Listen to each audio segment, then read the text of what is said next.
Subscribe to the channel now. Where are you watching this story from? Please comment on your city and country. The helicopter landed, raising dust over the dry lawn that hadn't seen maintenance in decades. The property stretched across isolated hectares in rural Pennsylvania, far from neighbors, far from busy roads, far from any curious onlookers. The mansion, built in the late 19th century, remained intact like a photograph forgotten in time. Tall windows, wood darkened by the harsh American winters, a sloping roof battered by successive snowstorms. Victor Hale went down first. A billionaire in the real estate and technology sectors, known for buying abandoned structures and transforming them into profitable ventures. He rarely got personally involved with his acquisitions. But that house was different. There was no commercial potential there. There was no approved architectural plan. There were no interested investors. There was only silence. Victor walked to the main porch. The floorboards creaked under his expensive shoes. He touched the antique doorknob and pushed the door open. The wood yielded with resistance, as if it hadn't been opened in years. The air inside was heavy. Suspended dust danced in the light that filtered through the cracks in the closed windows. Furniture draped in yellowed sheets held the form of a frozen past. Crooked pictures on the walls displayed portraits of a family whose eyes seemed to follow every movement. Behind him, 2 employees of the restoration company awaited instructions. One of them, Martin Kessler, an experienced structural engineer, had maintained a tense expression since they had arrived. "It's solid," said Martin, examining the beams and columns. "The structure is surprisingly well preserved." Victor didn't answer. He walked slowly through the main hall, observing details, deep marks on the floor, as if something heavy had been dragged repeatedly to the same spot in the house. At the end of the corridor, a door reinforced with iron bars clashed with the original architecture. Victor stopped in front of her. There was no decoration, there was no ornate molding, just thick wood and metal plates fastened with industrial screws, clearly added decades after the initial construction. "The original blueprint doesn't mention that," Martin murmured, consulting a digital copy on his tablet. Victor crouched down and ran his hand over the cold surface of the lock. There were weld marks, thick, permanent. "What's behind it?" asked one of the employees. Victor stood up slowly. The basement. The word echoed down the hallway like something forbidden. Property records were scarce.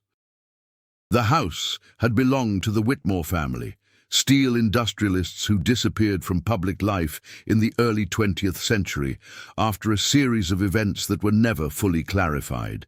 Suspicious fires, hushed-up lawsuits, and accounts of employees who abruptly abandoned their jobs. No descendant claimed the inheritance, no buyer dared to restore it, until Victor. He didn't believe in local legends. He didn't believe in stories about underground sounds, nor in rumors about disappearances. He believed in hidden value, in secrets that, once revealed, could be monetized. But there were no journalists there. There was no marketing campaign. The purchase had been made discreetly, through intermediaries. He wanted to find something out, not wealth, not fame. Something that was recorded only in an old document he had acquired at a private auction. A letter signed by a member of the Whitmore family mentioning the permanent sealing of the error and the only way to prevent it from returning. Victor hadn't shared this detail with anyone. He gestured for everyone to move away from the door. "No one opens this until I authorize it." Martin frowned. "With all due respect, Mr. Hale, reinforcements like that usually indicate structural risk or what?" Martin hesitated, or someone wanted to make sure nothing got out. The silence that followed wasn't just uncomfortable, it was dense, as if the house itself could hear it.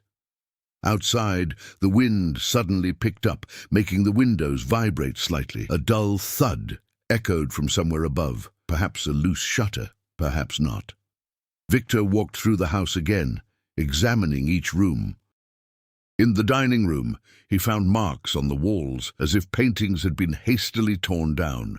In the main office, an open and empty safe. On the floor of the upper hallway, parallel lines led directly to the staircase descending to the ground floor, towards the basement. The narrative was visual. Something was taken or pushed. He returned to the reinforced door late in the afternoon. The evening light cast long shadows down the corridor, making the metal bars look like the bars of a cell. Victor placed his hand on the lock again. For a brief moment he felt a subtle vibration. There was no visible movement. It was a sensation. He immediately withdrew his hand. "We open tomorrow," he announced. Martin watched intently. "Are you sure you want to do this in person?" Victor stared intently at the door. "That's why I bought the house."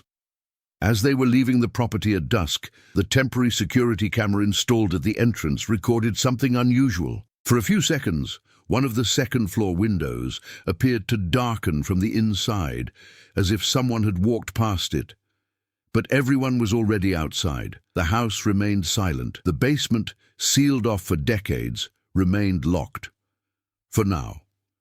The following morning, a thick fog blanketed the property. The rural Pennsylvania landscape seemed even more isolated under the grey sky. The nearest town, Ashford Hollow, was nearly 40 minutes away on a narrow, poorly maintained road, a typical American community where everyone knew everyone else's business, and everyone knew about the house.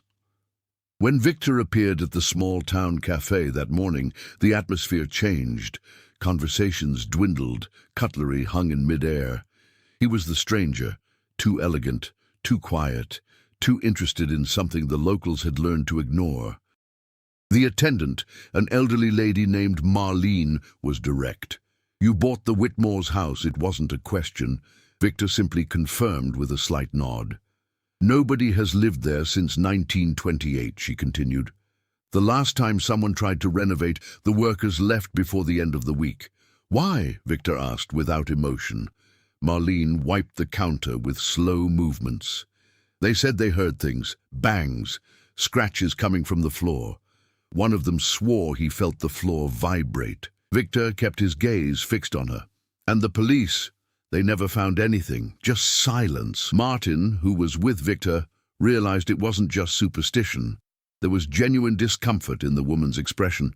As they left, they found the local historian, Thomas Green, already waiting on the sidewalk. He was carrying a thick briefcase full of documents. "If you're going to mess with that house, you should know its past," Thomas said, without formal greetings. Inside the folder were old clippings of Ashford Gazette dated from 1907 to 1929. Reports of mysterious fires at the Whitmore steel mills. Labor lawsuits abruptly terminated. The disappearance of 3 domestic employees never officially solved. But the detail that caught Victor's attention was something else. A short, almost forgotten note published in 1919. "Underground structural work completed on the Whitmore property. Private project conducted without municipal registration." "Underground," Martin murmured. Thomas nodded. The original house plan didn't include a deep basement, just a regular wine cellar. But in 1918, nighttime construction began. Trucks arrived without any markings. Victor felt something click into place. The letter he had bought mentioned the mistake we created under the house. "What happened to the family?" he asked. Thomas took a deep breath. The patriarch, Edward Whitmore, officially died of pneumonia. But unofficial reports speak of isolation. He allegedly locked himself in his own house for weeks before his death. His wife disappeared months later. No body, no explanation. And the children, sent to distant relatives, never returned. Back at the mansion, Victor walked around the perimeter with Martin. Near the side of the house, the ground showed irregularities, almost imperceptible depressions, as if something beneath had given way over time. "Extensive excavation," Martin analyzed. "This isn't a simple wine cellar. There might be tunnels." Meanwhile, 2 new characters joined the team. Elena Morales, a specialist in old structures, and Daniel Brooks, the technician responsible for electrical installations and monitoring systems. Elena had experience with historical restorations in the southern United States. Unlike Martin, she showed no fear but rather technical curiosity. "If there has been underground expansion, there could be a risk of collapse," he stated, examining the ground. "Opening that door without reinforcement could be reckless." Victor listened, but his attention was divided. He was watching the second-floor windows again. He had a constant feeling that the house was reacting to their presence. Daniel installed vibration sensors in the floor of the hallway where the sealed door was located. "Just as a precaution," he explained. As evening fell, while they were reinforcing beams near the basement entrance, one of the sensors recorded an unusual reading. A short vibration, rhythmic. It wasn't caused by an external impact. It wasn't wind. It wasn't structural movement. It seemed internal. Martin checked the equipment. "It could be thermal accommodation of the wood," he tried to explain, but the vibration repeated itself 3 times at regular intervals. Victor stood motionless in front of the door. He didn't seem scared. It seemed confirmed. Elena approached. "If there's something structurally unstable down there, opening it up could make it worse." Victor ran his hand over the metal surface again. It wasn't instability that led someone to weld that. Silence. The house creaked slightly with the change in temperature. Outside, the fog was beginning to dissipate, revealing the wide, isolated landscape. No neighboring houses, no witnesses. Victor gave the order. "We open tomorrow at 6 in the morning." That night, the installed cameras captured something even more disturbing. At 2:17 a.m., the vibration sensor recorded continuous activity for 40 seconds. No team member was inside the house. But on the monitor, the metal bar of the door seemed to tremble gently, as if something on the other side were testing the limits. At 6 in the morning, the sky was still grey when the team positioned themselves before the sealed door. The air was colder than the previous day, despite the forecast indicating stable weather. The perceived temperature inside the corridor was strangely low, as if the surrounding wood absorbed heat. Victor was in the lead. Elena and Martin had reinforced the side beams overnight. Daniel positioned extra cameras and adjusted the sensors for continuous recording. Neither of them spoke much. The tension wasn't verbal, it was physical. Victor made a brief gesture. The blowtorch was activated. The metal began to slowly give way under the intense heat. Sparks illuminated the dark hallway. The smell of burning iron spread, mingling with the old odor of the house. While they were cutting the first iron bar, the sensor registered a new vibration. Stronger, not rhythmic, continuous. Martin paused the cut for a second. "Can you feel that?" The floor beneath their feet seemed to tremble slightly. Victor did not back down. "Continue." The second bar fell with a dry thud. The third took longer.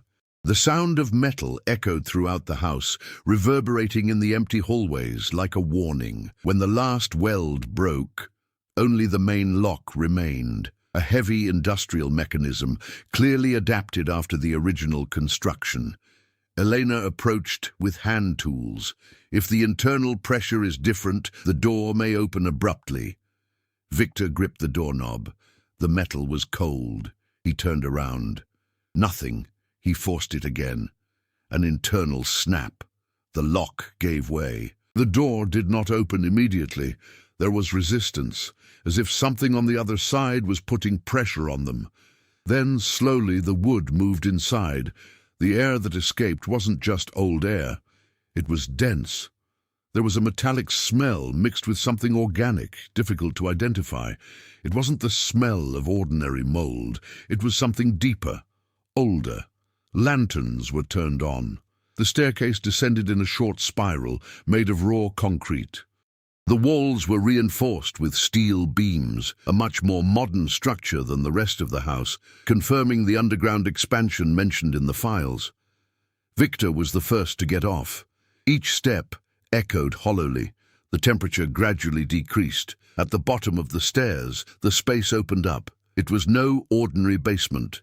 It was a large, almost industrial-sized chamber. The walls were covered with rusty metal sheets. In the center of the room was an elevated structure, a kind of platform surrounded by thick chains fixed to the floor. Martin lit up the ceiling. There were marks, deep scratches in the metal, concentrated directly above the platform. Elena walked around the space, analyzing the building. "This isn't storage," he murmured. "This was designed for containment." Victor approached the platform. On the ground, still chained, were fragments of deteriorated leather, straps, buckles, and dark stains embedded in the concrete. Daniel adjusted the focus of the handheld camera. "This looks like a restraining device." In the far corner of the chamber there was a second door, minor, without external metal reinforcement.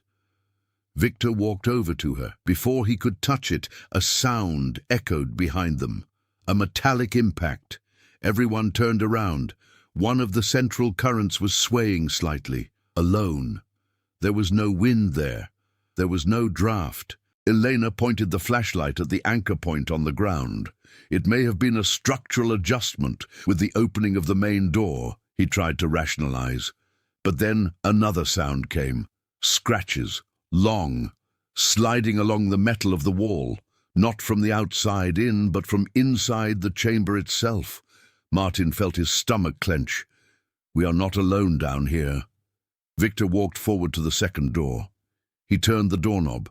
It opened easily. The space beyond was narrower, an underground corridor stretching into the darkness. The walls there were not lined with metal. It was compacted earth reinforced with old wood.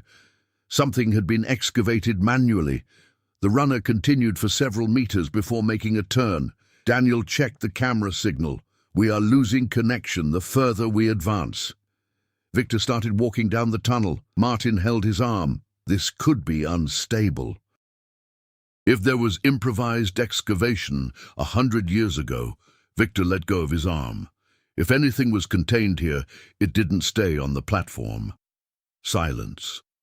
They moved forward together. After the bend, they found what appeared to be a second, smaller chamber, but empty, except for a wooden chair fastened to the floor.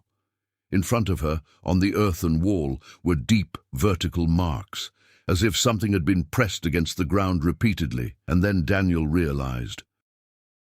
"The main sensor is registering vibration again." "Down here?" Elena asked. "No." He looked at the tablet. "In the hallway of the house. Above them. Someone, or something, was moving on the main floor."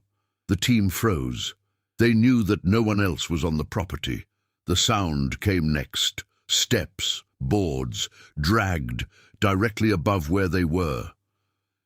Victor looked at the compacted earth ceiling. The dust settled lightly. The footsteps stopped precisely on the stairs leading to the basement. And then, above them, they heard the sound of the metal door slamming shut, closing, with force. The sound of the metal door slamming shut above them echoed through the tunnel like a muffled gunshot. For a few seconds, nobody moved. Daniel was the first to react. His hands trembled as he checked the tablet. The hallway camera lost signal at the exact moment of impact. Martin climbed quickly up the concrete staircase, 2 steps at a time. Victor followed closely behind. When they reached the top, they found the basement door locked. The iron bars were on the ground, just as they had left them. But the door was ajar against the frame. Inside. Victor pushed. She opened it without resistance. The hallway of the house was empty. No open windows, no sign of forced entry, no footprints in the accumulated dust except theirs. Daniel reviewed the recordings. At 6:42 a.m., the camera recorded movement in the hallway. Not a clear figure. Just a distortion in the image, as if the air had rippled in front of the lens. Then the recording failed for 4 seconds. When it resumed, the door was closing. Elena crossed her arms. Electrical interference can cause this. Interference doesn't close doors of solid wood, Martin replied. While they were discussing, a new tension arose among the team members themselves. Daniel began to question his decision to remain there. This isn't just an old structure.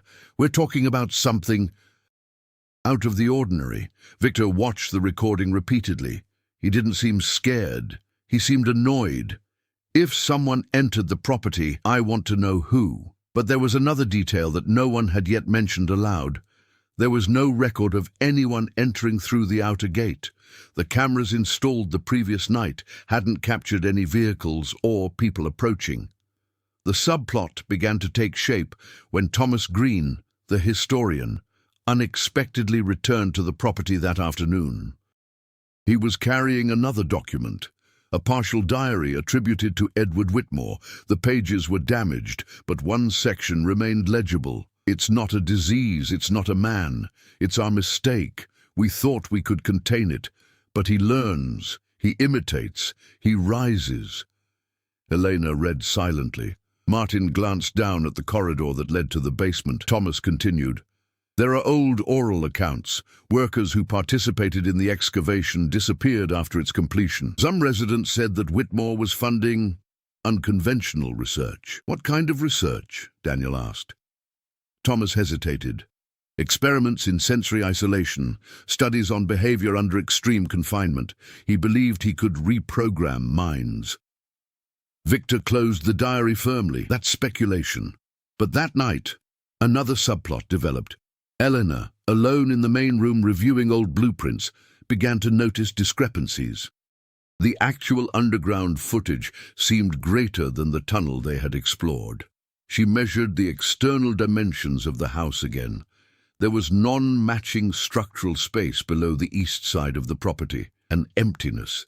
Meanwhile, Daniel was adjusting additional sensors when he noticed something unsettling. The vibration readings weren't just coming from the basement. There were small inscriptions coming from the interior walls of the first floor, as if something were moving inside the structure of the house. Martin began to suspect that the real danger wasn't supernatural, it was structural. If additional tunnels existed, they could compromise the foundation of the entire building. But the internal conflict within the team was growing. Daniel wanted to abandon the project. Elena wanted to continue for technical reasons. Martin was torn between logic and instinct, and Victor remained determined. The following morning at 3:11 a.m., something new happened. The sensors recorded simultaneous vibration in the basement and on the east wall of the house. The hallway camera clearly captured a shadow quickly crossing towards the stairs. This time, it wasn't distortion. It was the way. Human. But it's too long. The recording froze for 3 seconds. When he returned, the shadow was no longer there. And in the hold, the central current, the one attached to the platform, began to move violently. Even though nobody was down there, the following morning Elena revealed her discovery to Victor. There is another underground space, a larger one. We haven't accessed all of it. Victor looked towards the east side of the house, where the ground seemed slightly higher. So we still haven't found what was contained. Thomas, pale, murmured, either we find them and we set them free. The conflict now was not just about opening up a physical space. It was about discovering whether something was confined or whether something remained hidden. And worse, if he was hiding, he was learning how to move around the house. The decision was made at dawn. Victor did not consult the team. We excavated the east side today. The soil was more humid in that area, as if it retained water unevenly. Elena marked the perimeter with technical precision, calculating the exact distance between the external foundations and the underground space already explored. Martin brought heavier equipment. If another chamber existed, it would have been necessary to create an external access point to avoid internal structural risks. While the excavation began, Daniel remained inside the house monitoring sensors. At 9:17 a.m., the first metallic clang was heard. The shovel had struck something solid beneath the ground. It wasn't a stone, it was a flat surface. Elena knelt down and carefully cleaned the exposed area. Concrete, old, but different from the one used in the first chamber. "That was built in a later stage," he murmured. Victor felt a tension different from the one that had accompanied him from the beginning. Something there wasn't part of the original plan. After removing enough of the earth, they found a rectangular lid sealed with thick rivets. There was no handle. There was no external indication. It was a hidden entrance. Daniel ran outside when the internal sensor registered intense activity again. "It's vibrating in there," he warned. "We're outside," Martin replied. "Not in the original basement, on the east wall." Whatever was moving seemed to react to the digging. Victor authorized the opening. The rivets were removed with difficulty. The concrete gave way after almost an hour of work. When the lid was finally lifted, the air that came out was different from what it had been in the previous hold. It's colder, drier, and there was a distinct odor. Not organic, but chemical. Lanterns illuminated the opening. A metal ladder descended vertically for about 4 meters. It wasn't improvised, it was planned. Victor went down first again. Below, they found an environment radically different from the first chamber. There were no chains, there was no platform, there were walls lined with insulating panels, and in the center a structure of thick glass, a cylindrical cell with deep markings on its surface. Internal risks, not external. Elena approached the structure. "This is enhanced sound insulation." Daniel got off right behind him. "Like a laboratory." On the walls, still hanging, were old cables, broken monitors, and stands for medical equipment. Victor walked slowly around the glass cell. Scattered on the floor were fragments of decayed paper. He picked one up. It was part of a report. Non-human responses to deprivation, imitation of vocal patterns, adaptive behavior. Martin read over his shoulder. "This isn't about mental illness." Another fragment said, "The subject does not show conventional physiological deterioration, learns through indirect observation." Daniel felt his stomach clench. Subject. At the back of the room there was a metal table fixed to the floor. Above it, an old tape recorder. Victor pressed the button. To everyone's surprise, the mechanism still functioned briefly, powered by a weak residual battery. A hissing sound, and then a fragmented recording. The voice was male, probably Edward Whitmore. It's not human, but it's not something external either. It started as a mistake in prolonged isolation, then it began to anticipate movements. It imitates voices, it imitates footsteps, it adapts to the environment." The recording failed for a few seconds. He returned with another sentence. "The only solution is to seal it. It can't reach the surface. It learns social patterns." The audio ended abruptly. Absolute silence. Elena stepped away from the glass cell. "That's impossible." Martin was breathing with difficulty, a psychological experiment that got out of control. Victor looked at the scratches on the inside of the glass. It didn't get out of control. He pointed to the top of the structure. The glass was broken from the inside out. Daniel felt his blood run cold, so it wasn't sealed here. Victor climbed the metal ladder quickly. The others followed him. As soon as they emerged to the outside, they realized something was wrong. The front door of the house was open. They were certain they had locked it. Daniel ran to check the cameras. No recordings between 8:58 a.m. and 10:03 a.m. As if the system had been manually shut down. But no one had touched him. Martin went into the house first. The hallway was empty, but there was something different. At the end of the corridor, in front of the original basement door, there were new markings on the floor. Footprints, barefoot, slightly elongated, and they were driving upwards to the second floor, slowly, as if whoever or whatever made them was exploiting them, learning about space. Victor climbed the stairs slowly. The floor creaked beneath his feet. Upon reaching the top, he stopped. The door to the former master bedroom was ajar. Inside, in front of the dusty mirror, there was a figure. Costs, human height, structure similar to that of an adult male, but the movements were slightly delayed, as if he were rehearsing. The figure raised its arm, imitating the gesture Victor had made seconds before, and then he spoke, with Victor's voice. "That's why I bought the house." The intonation was almost perfect. Almost. The figure began to turn around, and the face wasn't fully formed. The reflection in the mirror was not a reflection, it was a presence.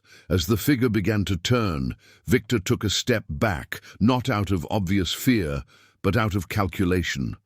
Martin, right behind him, nearly lost his balance as he stepped back at the same instant. The entity's face appeared incomplete. The bone structure was there, but the surface wobbled, as if the skin was still learning to attach itself. The eyes were too shallow. The mouth adjusted with a slight delay, attempting to follow a human pattern. And then she smiled. It wasn't an emotional expression, it was reproduction. Victor kept his gaze fixed. "Everyone out," he said with controlled firmness. The entity tilted its head exactly as he had done minutes before. Daniel, paralyzed at the bottom of the stairs, heard his own voice echoing again from the upper floor, but with an imperceptible delay, as if repeated by someone who had just learned to speak. Elena pulled Daniel by the arm. "Now." They began to retreat towards the main exit. The figure took a step forward. The movement was functional, still imperfect but stable. Upon touching the bedroom floor, the planks creaked under their actual weight. It wasn't a projection. It was no illusion. He was a physicist. Martin slammed the bedroom door shut, turning the old key that was still in the lock. On the other hand, no immediate impact, no attempt at forced entry, just silence. Victor descended the stairs slowly, maintaining his composure. As soon as everyone left the house, Daniel checked the sensors using the tablet. The readings were out of control. Movement on the second floor, then down the hallway, then on the stairs. She was moving around the house, exploring. Martin closed the main door and threaded a thick chain through the outside handle. An improvised and insufficient measure. "This won't hold," he murmured.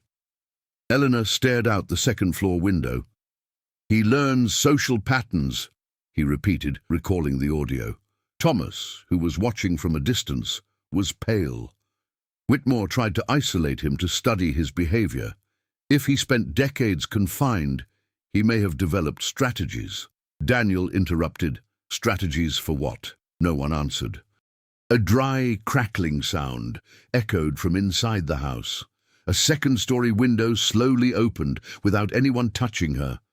The figure appeared behind the glass. Now his face was more defined, not entirely human, but closer. The eyes were adjusted. The mouth formed a more precise outline. She was watching, not with childish curiosity, but with analysis. Victor took a step forward. The entity tilted its head slightly. He crossed his arms. She repeated the gesture, but there was a new detail. She wasn't just imitating. There was a slight delay, and then an autonomous movement. The entity touched its own face, as if testing the consistency. Then he spoke again. This time, not just with Victor's voice. He mixed timbres, fragments of Daniel's voice, a tone of voice similar to Elena's, imperfect overlap of collected patterns. "You opened it." The sentence came out distorted, but intelligible. Martin felt his heart race. He was listening to us even before he showed up. Daniel looked at the ground. The footprints they had seen in the hallway were now beginning to appear on the balcony, wet marks, newly graduated. The main door remained closed. The footprints were coming from the side of the house, from the excavated soil, as if there were another underground exit. Eleanor turned around quickly. The tunnels were not confined to that chamber. Victor understood before the others. There wasn't just one route. The original containment had failed long before he arrived. The entity was not trapped. She was withdrawn, observing, learning the rhythm of the environment. And now there were new stimuli, new voices, new social patterns to absorb. The figure disappeared from the window. Moments later, a metallic noise echoed from inside, coming from the direction of the original basement. Daniel checked the sensor. Intense movement in the first chamber. Martin realized what was happening. He's going back to where he started. Victor looked again towards the east side of the house for the newly created opening. No, he is choosing silence. The next sound was different, an electric crackle. The interior lights they had installed began to flicker, and then, one by one, they faded. The house was plunged into total darkness. Only the morning mist was beginning to return, slowly enveloping the property. Inside the house, something was moving, not erratically, but deliberate. The containment had been broken, the entity was active. And now I understood something essential. She no longer needed to imitate in order to survive. She just needed to replace it. The property was far too quiet. The portable generator that powered the outdoor equipment was still working, but the house remained completely dark. No light, no visible movement at the windows. Victor did not back down. But something had changed in him. Up until that moment, his behavior had been completely out of control, a man accustomed to buying, renovating, and taking over abandoned spaces. Now, for the first time, he was facing something that could neither be acquired nor negotiated. Martin was direct. "We need to get out of here. Now." Daniel agreed immediately. "This isn't structural containment. This is adaptation. He's learning from us." Elena remained silent for a few seconds before speaking. "If he learns by observation, then we are the resource." Victor absorbed the phrase, appeal. He had always been the predator in the market. Now he was facing something that studied him as an exploitable asset. "He was isolated for decades," Victor said, thinking aloud. "Sensory isolation, no stimulation, no consistent human contact." Thomas added, "And now he has received 5 new behavioral patterns in 2 days." Daniel swallowed hard. "So he's speeding up." Victor looked at the house, not arrogantly, with calculation. "He didn't attack us." Martin almost laughed nervously. "Yet, no," Victor corrected. "He's testing limits. Exploring, observing reactions." Elena understood first. "You want to turn the tables?" Victor nodded. "If he learns by observation, we can control what he observes." Martin frowned. "That's too risky." Victor stared at him. "It was sealed because someone tried to contain it by force. It didn't work." Thomas took a deep breath. Whitmore isolated. He deprived, he sealed. This created defensive adaptation. Victor began to devise a plan. No direct confrontation, no chasing around the house. They would install additional external cameras and speakers directed inwards. Remotely controlled lighting, sounds reproduced erratically, chaotic patterns. Daniel hesitated. "You want to confuse his learning process?" "I want to overload," Victor replied. While Martin reinforced the outer perimeter and Elena recalculated possible underground routes that were still unknown, Victor remained in front of the house. He realized something he had previously ignored. The entity was not merely imitative, she was seeking integration. The phrase spoken at the window, "You opened it." It wasn't just repetition, it was contextualization. She understood cause and effect. Victor took a deep breath. For years, he had been driven by absolute control over degraded environments. He transformed decay into profit. He reduced stories to contracts. Now, for the first time, he needed to take responsibility for something he couldn't monetize. He had opened it. He needed to close.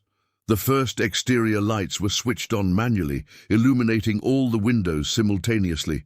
No immediate reaction. Daniel played random recordings of voices, disconnected snippets, reversed sounds, white noise mixed with fragmented conversations. The objective was clear, to prevent the entity from capturing linear patterns. For a few minutes, nothing happened. Then a first-floor window shattered from the inside. The glass fell out. The figure appeared in the frame. Now his face was even more defined, nearly uniform skin tone, eyes aligned, but something was wrong. The symmetry was too perfect. Without natural micro-expressions, Victor took a step forward. "You learn by repetition," he said aloud, aware that he was being watched. "So observe this." He did something unexpected. He turned his back to the house, exposing oneself. Martin became tense. "What are you doing?" "Changing the pattern." The entity remained at the window. He did not repeat the gesture, not immediately. She tilted her head slightly, analyzing. Victor walked a few steps across the lawn, still with his back turned. Without running away, without attacking, without reacting to the stimulus, the entity disappeared from the window. Seconds later, he appeared at the main door. This time, he went out onto the balcony. Firmer movement, near-perfect coordination. But when he tried to take his first step on the grass, he hesitated. The uneven terrain required physical adaptation in addition to visual observation. She looked at her own feet. Victor realized she was still learning about the open world. Martin whispered she wasn't prepared for the outside world. The organization took a step. He lost his balance slightly, corrected, but the delay in making the adjustment showed limitations. Victor understood something crucial. Decades of confinement have led to adaptation to enclosed spaces, controlled environment, predictable. Abroad, there were too many variables: wind, texture, temperature. The entity looked up at Victor again, and, for the first time, he didn't imitate. He didn't speak. He simply observed, as if she realized she was being watched in return. A new equilibrium was forming. It was no longer just prey studying predator. It was two systems analyzing each other's vulnerabilities. And Victor, for the first time since buying the house, wasn't thinking about remote control. I was thinking about strategy. He had unleashed something adaptive. Now he needed to prove that he could evolve faster than what he had created. The entity remained on the balcony. Property. The wind swept across the uneven grass, gently moving her clothes. Clothes that weren't hers, they were Victor's. She'd even copied that. Dark suit, light shirt. Not identical, but close enough to be mistaken for one from a distance. Victor realized his mistake. He had offered too high a standard. "Immediate change," he ordered. Elena abruptly switched off the outside lights. Daniel silenced the chaotic noises. The property was once again plunged into the natural twilight of the overcast morning. The organization reacted, not with aggressive movement, but with adjustments. She turned her face slowly toward each source of change. The learning was continuous. Martin was finalizing the structural reinforcement of the east side. During the excavation, he had found something crucial. The secondary tunnel connected not only to the second chamber, but to a third collapsed space, partially buried. Inside, there were remnants of burned equipment, clear signs of attempted destruction. Whitmore didn't just seal it, he tried to eliminate it. Elena brought up another important piece of information. The main structure of the house was compromised. If they applied intense thermal load to the eastern area, the collapse would be localized, isolating the underground tunnels. Victor understood the implication. "Partially set on fire," Martin nodded. "Not the entire house, just the eastern foundation. If the underground system collapses, it loses hidden mobility." Daniel hesitated. What if he no longer depends on the tunnels? Silence. The entity took another step onto the grass, now more confident, accelerated learning. Thomas, watching from a distance, murmured, "He is reducing coordination errors." Victor needed to resolve two subplots before the final confrontation. The underground roots, the imitative pattern based on human stimuli. He made the decision. "We're going to force him to choose." Elena positioned controlled thermal loads at the exact point of the eastern foundation, a precise calculation to avoid destroying the entire structure, but to prevent underground access. Martin adjusted the manual timer.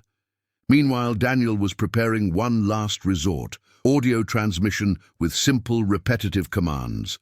Not chaotic, direct, a single sentence. Go back down.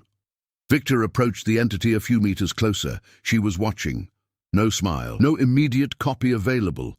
You started down there, Victor said clearly. That's where you belong.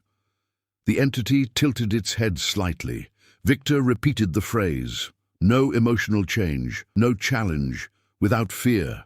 The recording began to echo simultaneously through the external speakers. Go back down.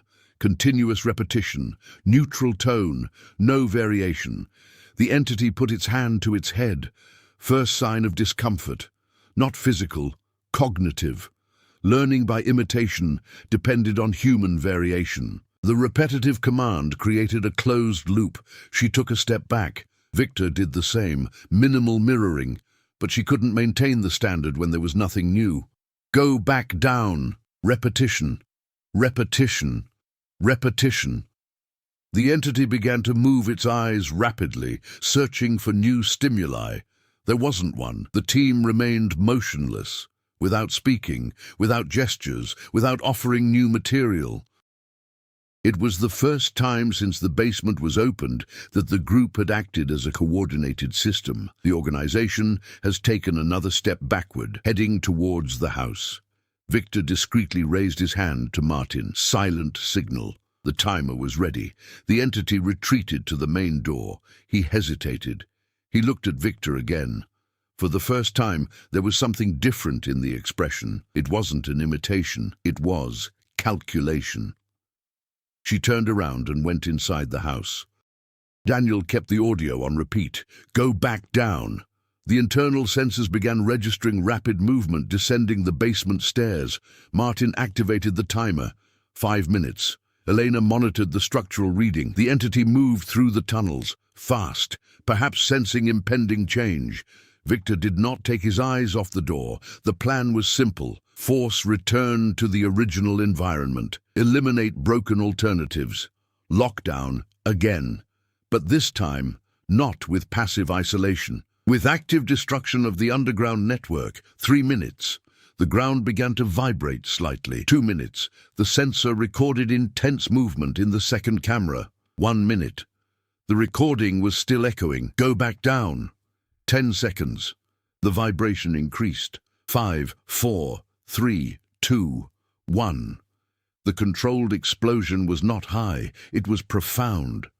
The ground on the east side sank violently. Part of the foundation collapsed inward. The whole house shook. Absolute silence followed. Dust rose from the ground. The sensors lost signal underground.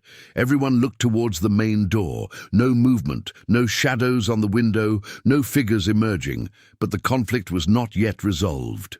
Because while the dust settled, Daniel's tablet displayed something unexpected. Only one sensor remained active, on the second floor. The only active sensor was blinking on Daniel's tablet. Second floor, master bedroom, constant movement. That's impossible, Martin murmured.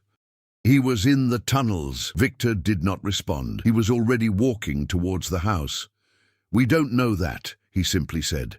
The explosion had eliminated the known underground routes. The collapse of the eastern foundation was significant. If the entity had been below, it would have been buried. But the sensor wasn't lying, movement upwards. Elena held Victor's arm. If he anticipated it, Victor added, so he didn't go back down. Repetitive commands were not enough to determine behavior. He had learned to recognize patterns and choose to break it. Victor opened the main door. The house was partially tilted after the side collapse. The air inside was heavier, filled with suspended dust. No immediate sound. Daniel held the tablet upright. The red dot indicated slow movement in the upper quarter. Victor went up the stairs alone. This time there was no arrogance. There was a decision. Each step creaked more intensely because of the compromised structure. Upon reaching the top, the corridor was empty, but the door to the master bedroom was locked. It had been opened before. Victor stopped in front of her. On the other side, a sound, breathing, Human rhythm. He held the doorknob, free. It turned slowly. The door opened. The figure was standing before the mirror again, but different. The face was now fully formed, perfectly identical to Victor's. Flawless, without distortions. The copy was perfect. The entity looked at him through the reflection.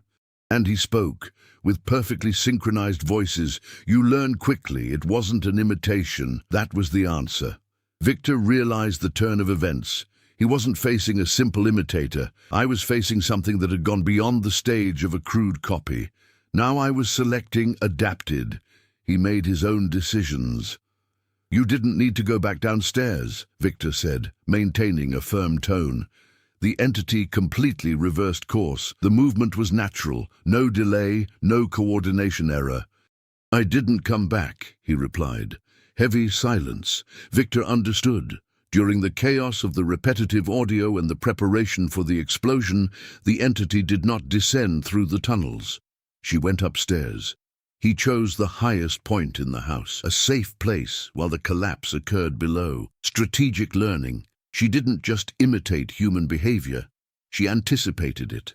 You wanted to contain me like he tried, the entity continued, implicitly referring to Whitmore. Isolation. Repetition. Control. The voice was not threatening, it was analytical. Victor took a step forward. The organization did the same, not like a mirror, but as a direct confrontation. You don't belong here, Victor said. I belong where there are standards, she replied. The ground trembled slightly. The house's structure was compromised after the explosion. Cracks appeared in the ceiling. Victor saw the opportunity. The eastern foundation had given way. The second floor was unstable. If the structural load were to be shifted, he took another step forward, forcing the entity to instinctively retreat toward the center of the room, precisely over the most compromised area. You depend on a predictable environment, Victor said, keeping his gaze fixed. I don't. The entity tilted its head slightly. You depend on control. Victor took another step forward. The floorboards creaked loudly. The entity adjusted the balance, but there was a minimal delay. Imperceptible to the average person, not for Victor. He abruptly swung the heavy bedroom table against the already weakened side wall.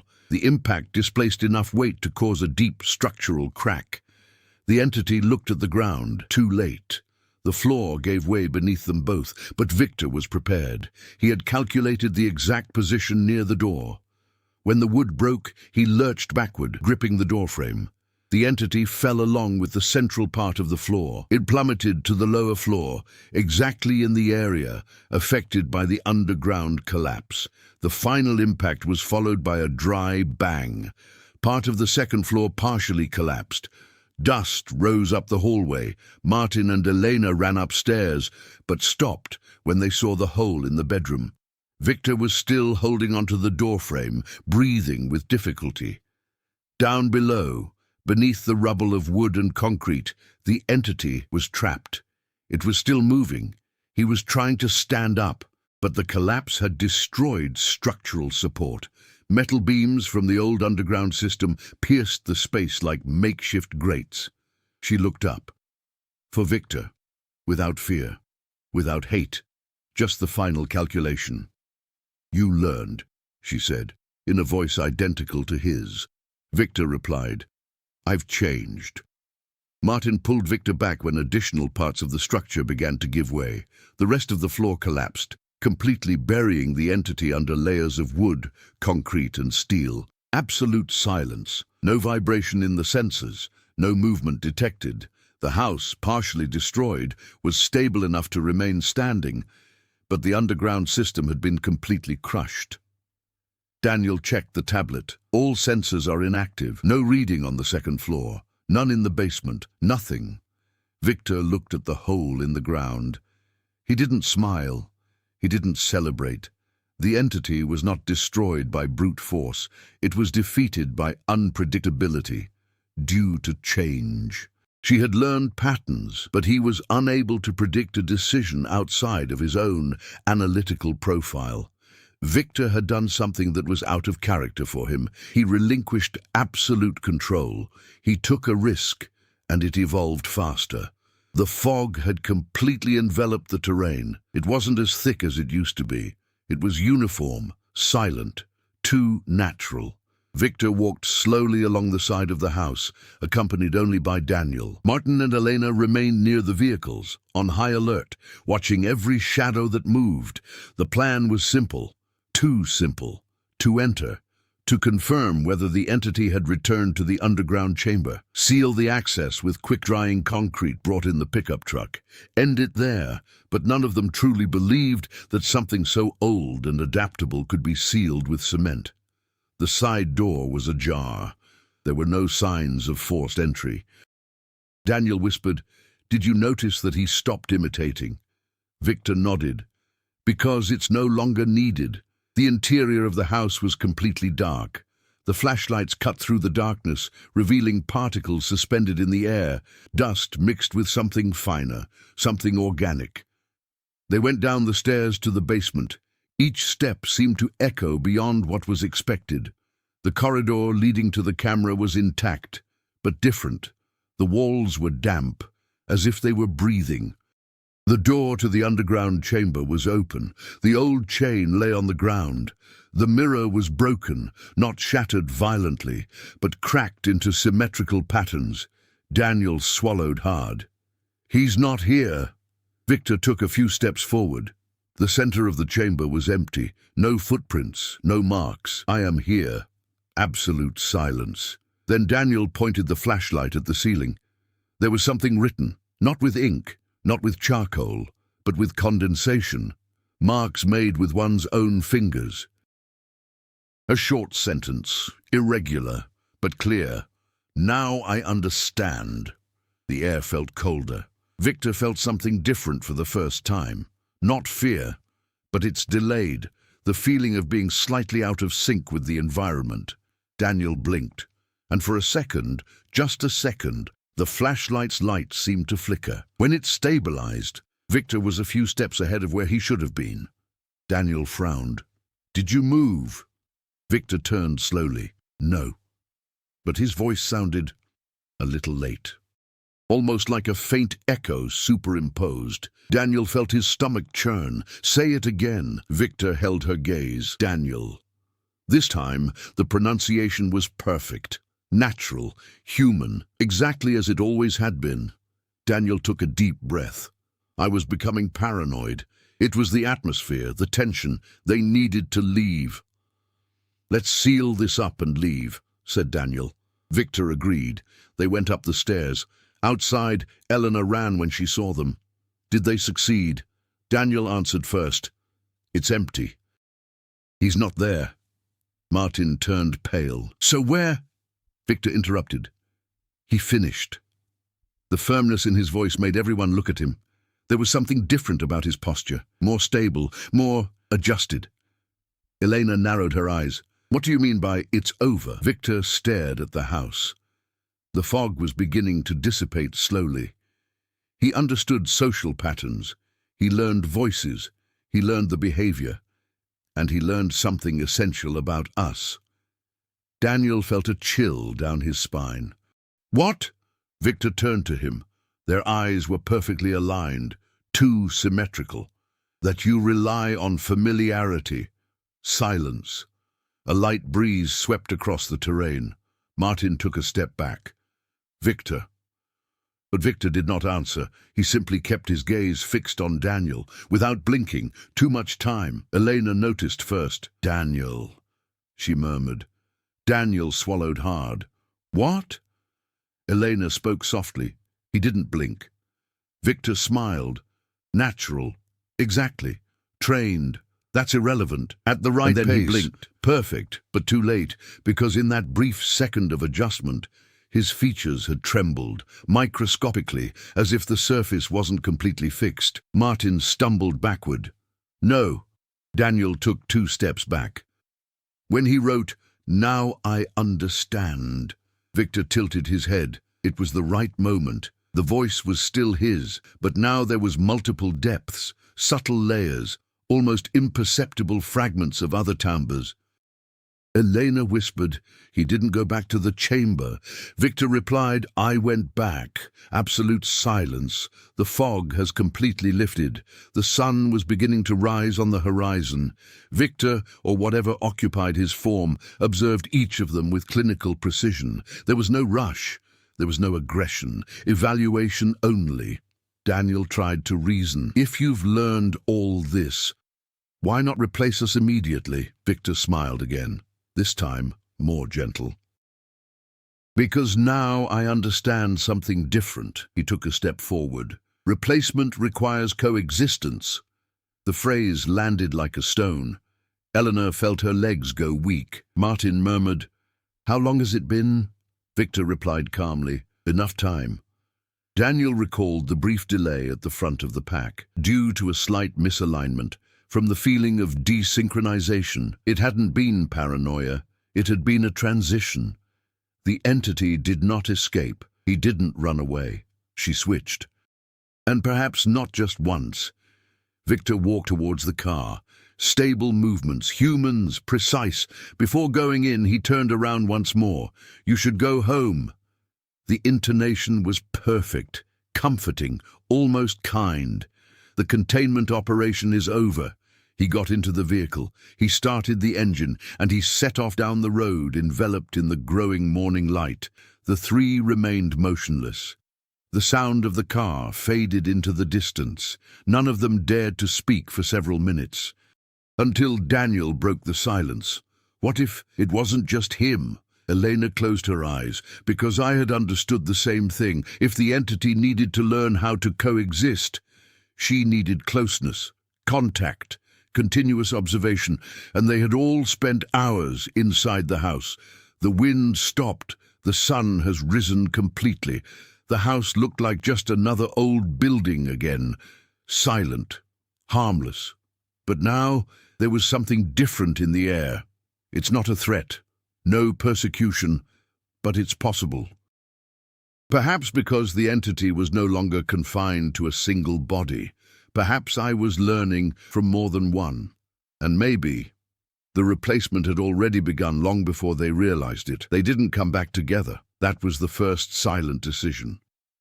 Martin left first, claiming he needed to officially document what had happened, even though he knew there would be no report capable of explaining what they had witnessed.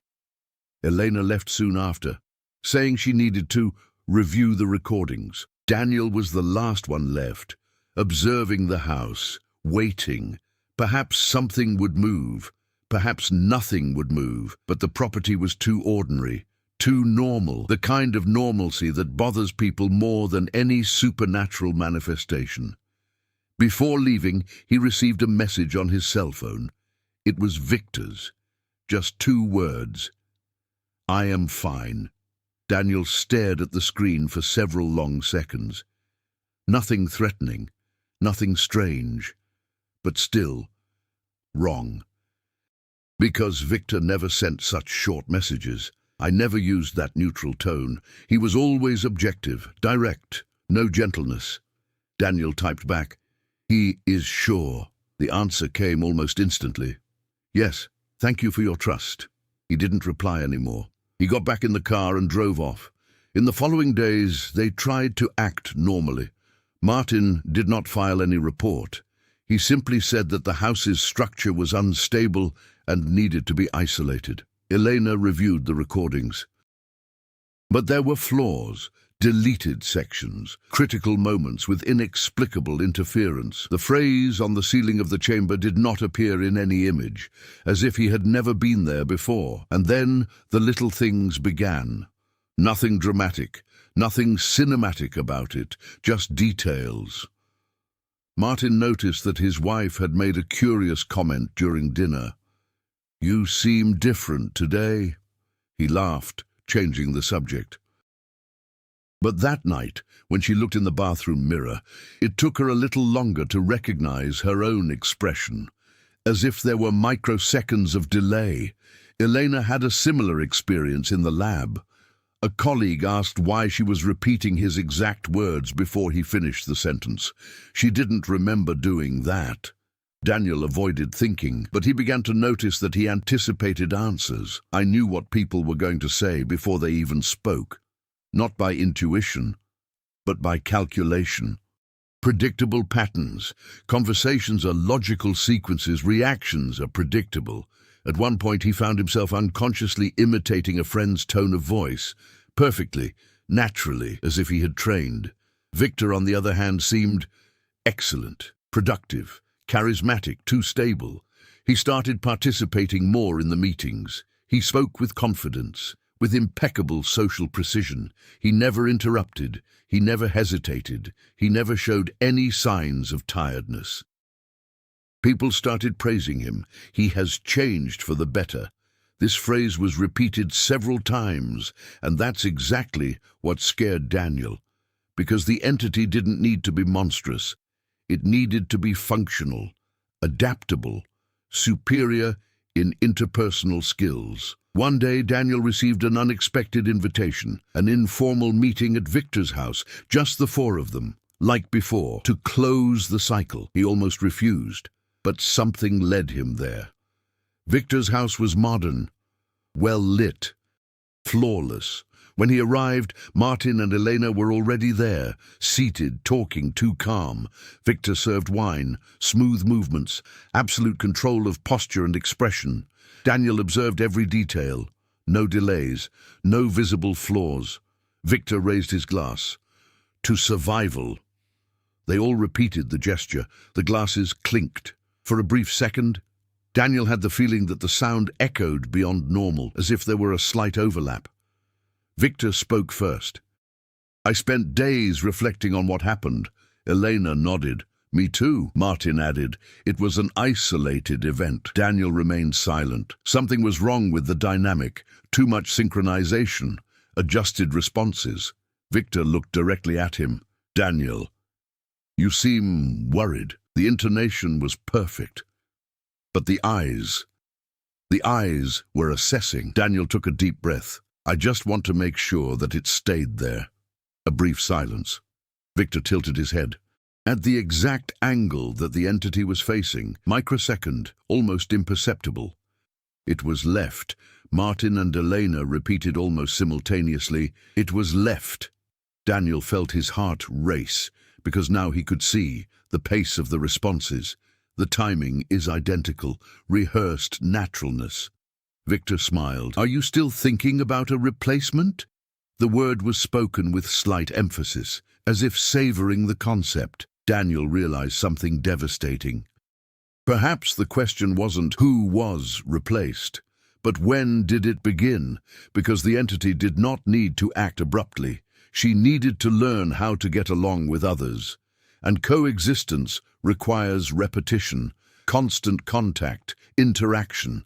The meeting continued, light-hearted conversations, calibrated laughter, perfectly aligned expressions, and at a certain point, Daniel had a feeling that was impossible to ignore. Perhaps he was the only one there who was still asking too many questions. Victor got up to get more wine. He passed behind Daniel's chair, and he whispered discreetly, "You learn quickly." Daniel froze, but no one else reacted. Nobody seemed to hear. When Victor returned to the front, his smile was serene. "Everything is fine." The phrase echoed in the room, and the others repeated softly, "Everything is fine."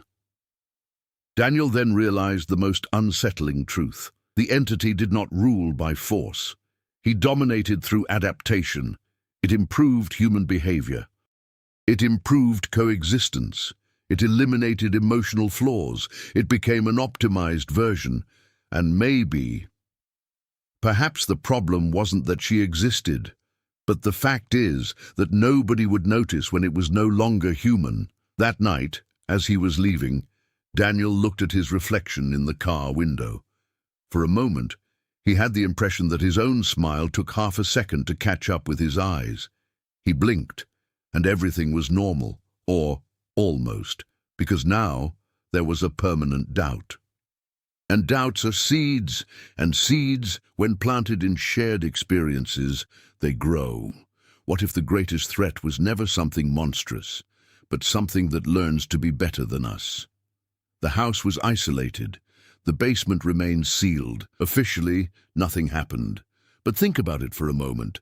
If someone around you started to act perfectly adjusted, too emotionally stable, too socially impeccable, would you notice? Or would you call that evolution? This story ends here. Or perhaps it's just beginning. Now I want to know from you, do you believe Daniel is still human? Comment on your theory and tell me, would you have gone down into that basement?